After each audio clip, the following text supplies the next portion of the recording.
केशव भैया को विधायक बनाना है। इधर इधर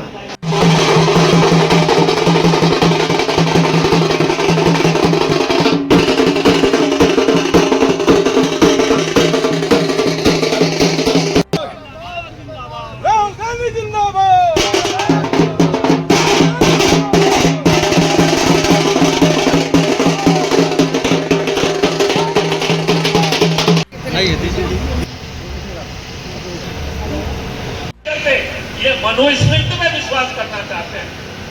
वो नहीं चाहते कि आदिवासियों का, वंचितों का, पिछड़ों का, अल्पसंख्यकों का, सामान्यों का विकास हो और उनको अधिकार मिले।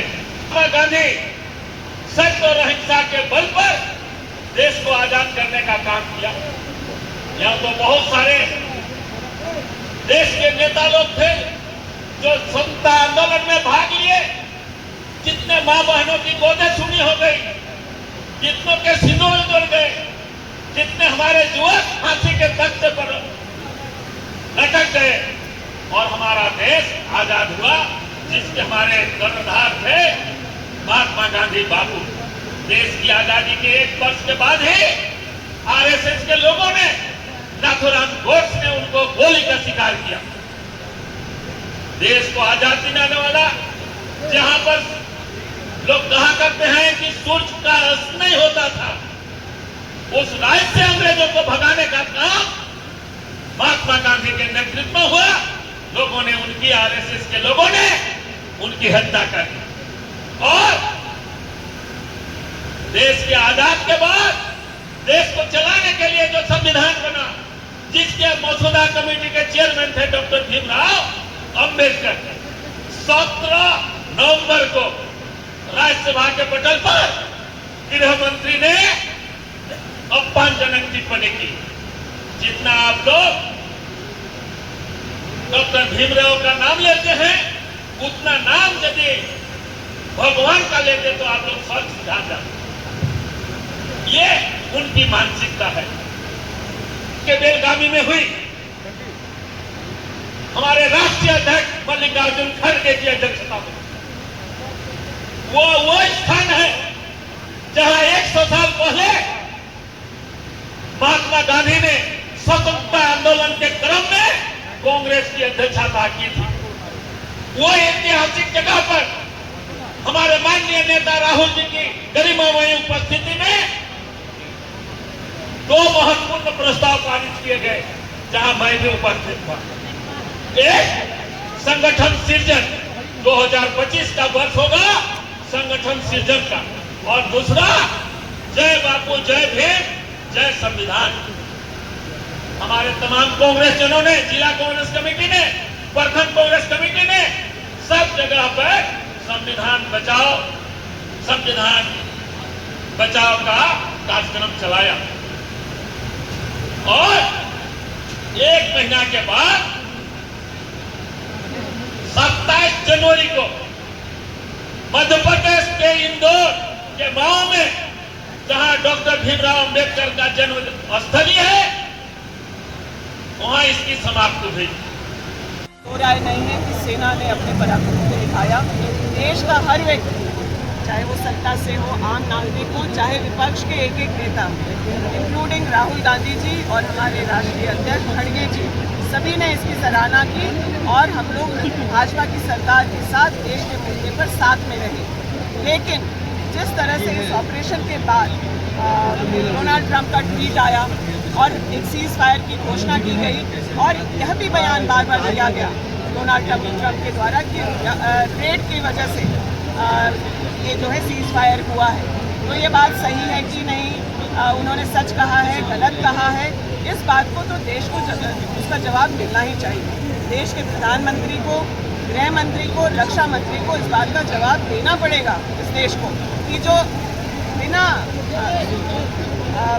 एक तरह से कह सकते सभी का समर्थन था और देश के लिए कुछ भी कदम भाजपा की सरकार उठाती, सेना ने भी पराक्रम दिखाया, रातों रात पाकिस्तान को घुटने पर टेकने का काम हमारी पराक्रमी सेना ने किया।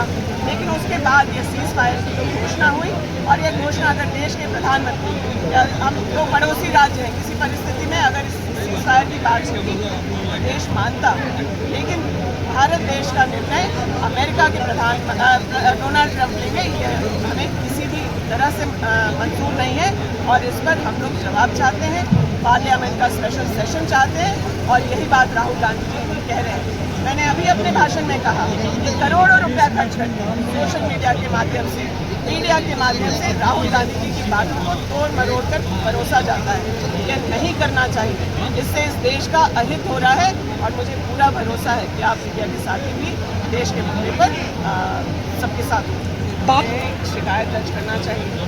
इस राज्य में भी कानून व्यवस्था है, अगर कहीं कोई इस तरह वो हमारे इस राज्य के पहले मुख्यमंत्री रहे हैं, कहीं उन्हें परेशानी थी तो इसकी शिकायत देनी चाहिए। और उस पर सरकार की तरफ से मैं आपको आश्वस्त कर सकती हूँ, माननीय मुख्यमंत्री जी के भी तरफ से मैं कह सकती हूँ, मुझे उनके क्रियाकलापों को आपने देखा है।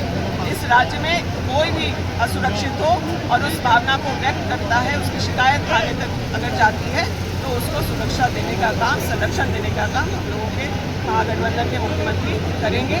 और मैं उनके तरफ से भी कह सकती हूँ कि अगर इस तरह की कोई बात है, बाबूलाल जी को बात करना चाहिए और उन्हें भी इस राज्य के आम नागरिक की तरह उनके जान और माल की रक्षा चल रही है।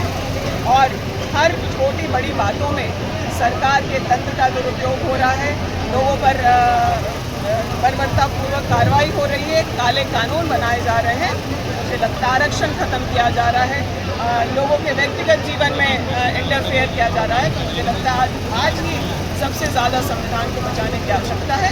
और उसी मुहिम में हम लोग आदरणीय श्री राहुल गांधी जी के नेतृत्व में, प्रदेश कांग्रेस के नेतृत्व में इस अभियान में जुड़े। उन्होंने भी इस बात को साफ किया है कि उनकी बातों को, जैसे राहुल गांधी जी के बारे में भी आप लोगों से निवेदन किए कि आप लोग भी भारत जोड़ने की बात करें, संविधान बचाने की बात करें, और जो तोड़ मरोड़ कर बातों को बयान में लाया जाता है उससे परहेज करें। सरना धर्म कोड आगे आना पड़ रहा है। देखिए, आप सभी जानते होंगे कि किस तरह से संविधान के निर्माता, संविधान के शिल्पकार, संविधान के रचयिता, जो संविधान के मसौदा कमेटी के ड्राफ्ट कमेटी के चेयरमैन थे, डॉक्टर भीमराव अंबेडकर को 17 नवंबर 2024 को राज्यसभा, जो देश की सर्वोच्च पंचायत है, वहाँ पर अपमानित किया गया, आपत्तिजनक टिप्पणियाँ की गई। ये सारा भारतवर्ष जानता है। तो एक आपने देखा किस तरह से देश को आज़ाद करने वाले हमारे महात्मा गांधी की हत्या कर दी, और देश की आज़ादी के बाद जो हमारा विधान बना, संविधान जो विश्व का सबसे सर्वश्रेष्ठ और सबसे लंबा लिखित हमारा संविधान है, जिसमें भारतवासियों के, भारत के हर नागरिक के अधिकार और हक जिसमें अंकित है, चाहे वह मौलिक अधिकार हो, स्वतंत्रता का अधिकार हो, समानता का अधिकार हो, अन्याय के खिलाफ लड़ाई लड़ने का अधिकार हो, या राज्य और संघ का क्या संबंध होना चाहिए, हमारे किस तरह से पंचायत या नीति निर्देशक तत्व होंगे, एक एक चीज़ का उसमें सारा उल्लिखित है। और उसकी जो संस्थाएं हैं, संवैधानिक संस्थाएं हैं, किस तरह ईडी को नचाया जा रहा है, किस तरह चुनाव आयोग जैसे संवैधानिक संस्था का दुरुपयोग किया जा रहा है। आज यदि हमारे महाराष्ट्र में गड़बड़ी नहीं की जाती तो भारी बहुमत से जीत करके माननीय राहुल गांधी प्रधानमंत्री आज होते, लेकिन वहाँ पर जबरदस्त गड़बड़ियाँ की गई हैं। संसद में इसकी चर्चा हर तरह से की जा रही है, लेकिन किसी तरह केंद्र सरकार का कानों में जू नहीं रेंग रहा है। तो आज संविधान खतरे में है, संविधान की किस तरह को तार तार किया जा रहा है। इसलिए आज हमारे कांग्रेस जनों का ये कर्तव्य है, सिर्फ कांग्रेस जनों का ही नहीं, देश के एक एक नागरिक का कर्तव्य है कि इस संविधान जो हमारे भारत के नागरिकों के मौलिक अधिकार प्रदान किया है, इसको हमको बचाने की जरूरत है। सर, आप लोग